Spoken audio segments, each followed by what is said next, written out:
A noble postcard today from the Earl of Leicester here in the town of Warwick in the county of Warwickshire.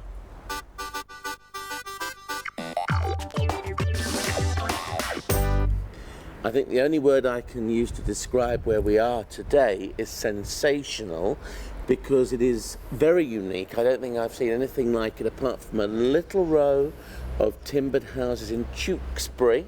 Where are we and why is it so special? We're now in the Lord Leicester Hospital in Warwick, and the reason it's so special is because it's one of the very few remaining timbered communities left, not only in this town but I think probably in the country.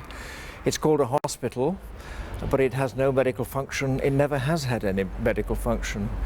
This place provides and has provided hospitality since 1571, originally for old soldiers and now for members of all three services having retired from the Army, Navy and Air Force. So was it actually built in the 1500s? No, it wasn't. Most of it was built in the late 14th century, around and about the 12th century west gate into Warwick. That's the gate from Stratford. And the chapel was built by the Earl of Warwick in the late 14th century, the Great Hall, which is the banqueting hall, this courtyard and the surrounding buildings, built for the guilds of Warwick to hold their meetings here, and for the priests who said the daily services in the chapel. They lived here and said their services in the chapel.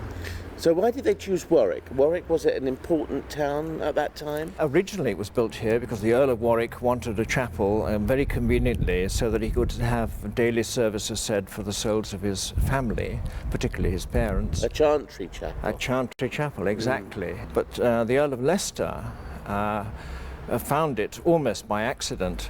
He had been given Kenilworth Castle by Queen Elizabeth I. He was, of course, her favourite and her master of horse, and he'd invited the Queen to Kenilworth to stay with him.